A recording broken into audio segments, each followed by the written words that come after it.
Students, अब हम आगे बढ़ते हैं और जानते हैं कि एप्लीकेशंस क्या हैं एसएलएस प्रोसेस के। सेलेक्टिव लेजर सिंटरिंग जो मैंने शुरू में पढ़ाई थी, उसके एप्लीकेशंस कहाँ कहाँ इस्तेमाल किया जाता है वो देख लेते हैं। तो हम बात कर लेते हैं, पहले मैं समझा देता हूँ आपको स्टीरियोलिथोग्राफी क्या होती है। तो स्टीरियोलिथोग्राफी आपकी एक 3D printing additive manufacturing process है। ये एक ऐसी टेक्नोलॉजी है जो लिक्विड मटेरियल को जो है लेयर बाय लेयर जो है सॉलिड पार्ट्स में क्या करती है, कन्वर्ट करती है। और फोटोपोलिमराइजेशन नामक जो है प्रोसेस में इस प्रोसेस में एक जो है लाइट सोर्स का उपयोग करके उन्हें जो है ठीक किया जाता है। ठीक है। इस एसएलए टेक्निक में जो है एसएलए जो टेक्निक है वो जनरली इंजीनियरिंग या फिर प्रोडक्ट डिज़ाइन या फिर प्रोडक्ट मैन्युफैक्चरिंग, जैसे आपका गहने हो गए, मॉडल हो गए, या फिर कोई एजुकेशनल इंस्टीट्यूट्स में कोई मॉडल बनाना है, ठीक है, या फिर प्रोटोटाइप बनाना है या पैटर्न बनाना है, इन सब चीज़ों को बनाने के लिए क्या किया जाता है, उपयोग किया जाता है।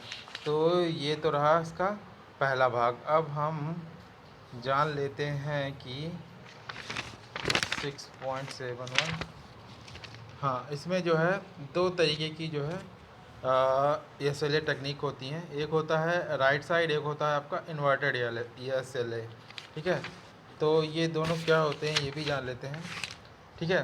तो जो राइट साइड अप, जिसको हम नाम से जानते हैं right side up S L A, ठीक है, मशीन जो होती हैं एक बड़े टैंकर के चारों ओर क्या की जाती है, बनाई जाती है। कोई एक टैंकर होता है, उसके चारों ओर जो है इस तरह की मशीनों को क्या किया जाता है, बनाया जाता है, जिसमें जो है लिक्विड फोटोपॉलीमर, जिसको हम राल बोलते हैं, और प्लेटफॉर्म बना होता है।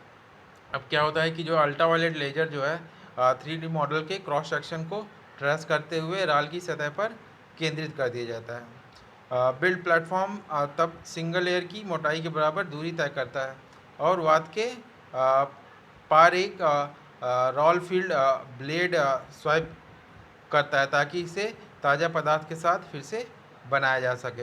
प्रोसेस समाप्त होने तक एक दूसरे के ऊपर जो है लगातार परतें क्या होती हैं, बनती रहती हैं।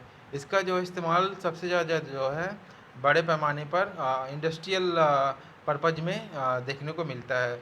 और हम कह सकते हैं कि डेस्कटॉप सिस्टम की उपस्थिति, मतलब जब कंप्यूटर नहीं थे उससे पहले ये स्टीरियोग्राफी के लिए, एक मिनट बता, हाँ, तो जब कंप्यूटर नहीं थे, ठीक है, तो ये आपका जो है स्टीरियोलिथोग्राफी जो है वो करने के लिए जो है इस right side up SLA technique का इस्तेमाल किया जाता था। अब हम बात कर लेते हैं up side down inverted SLA, इसको हम बोलते हैं उल्टे, जैसा कि नाम से ही पता चल रहा है कि इन्वर्टेड का मतलब होता है उल्टे या उल्टा। उल्टे स्टीरियोलिथोग्राफी में जो है प्रोसेस जो होती है वो क्या होती है, उल्टी हो जाती है। इस प्रोसेस में जो है पारदर्शी तल और गैर छड़ी सतह के साथ एक टैंक का प्रयोग किया जाता है जो तरल राल के लिए एक सब्सट्रेट के रूप में कार्य करती है। ठीक है। बिल्ड प्लेटफॉर्म को जो है एक राल के टैंक में उतार दिया जाता है जिससे बिल्ड प्लेटफॉर्म या अंतिम पूर्ण परत और टैंक के निचले भाग के बीच की परत की ऊंचाई के बराबर क्या हो जाए, वहाँ पर जगह बन जाए। ठीक। तो इस तरह upside down inverted SLA work करती है। अब हम जानते हैं कि जो है, और मैं फिर से बता रहा हूँ कि ये प्योर आपका थ्योरी बेस्ड चैप्टर है, हर टॉपिक इसमें थ्योरी है, तो आप इसको एक बार पढ़ोगे तो आपको समझ में आएगा। ठीक है। कंसेप्ट मैंने बता दिया है, डिटेल आपको जो है खुद से बुक से पढ़ना है। ठीक। अब हम जान लेते हैं कि बॉल 3 से बॉल 3 टू 2 पार्टिकल मैन्युफैक्चरिंग कैसे की जाती है। ठीक है।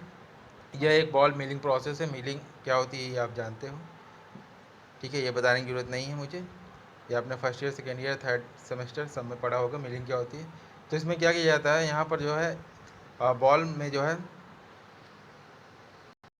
तो इस प्रोसेस में जो है जो बॉल में रखा हुआ पाउडर होता है वो क्या करता है, इन मिश्रण गेंदों से उच्च ऊर्जा के साथ, हाई वेलोसिटी के साथ जो है क्या करता है, टक्कर करता है, टकराता है। ठीक है। इस प्रोसेस को जो है 1960 के अंत में जो है बेंजामिन और उनके सहकर्मियों द्वारा इंटरनेशनल निकल कंपनी ने क्या किया था, डेवलप किया था। इस प्रोसेस में जो है ऑक्साइड कण, जैसे आपका हो गया एल्युमिनियम ऑक्साइड, ठीक है, को जो है निकल आधारित मिश्र धातु में क्या किया जाता है, बदला जाता है। निकल बेस सुपर अलॉय पारंपरिक पाउडर धातु विज्ञान विधियों द्वारा नहीं बनाया जा सकता था, ठीक है।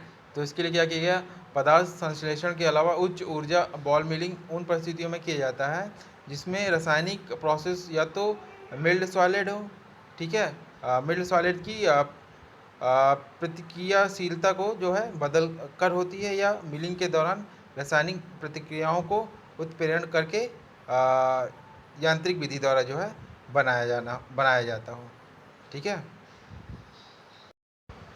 तो मेरे कहने का मतलब ये है कि जो है यह प्रोसेस बॉल मिलिंग प्रोसेस उन कंडीशंस में इस्तेमाल किया जाता है जिसमें जो है आपका केमिकल प्रतिक्रिया को आप इंग्लिश में कह सकते हो रिएक्शन, केमिकल रिएक्शन, या तो मिल्ड सॉलिड हो, ठीक है, मिल्ड सॉलिड की रिएक्शन को बदल कर होती हो, या फिर जो है मिलिंग के दौरान जो है आपका जो है केमिकल रिएक्शन को उत्प्रेरण करके बनाया जाता हो। तो इन कंडीशंस में जो है इस टेक्निक का जो है इस्तेमाल किया जाता है।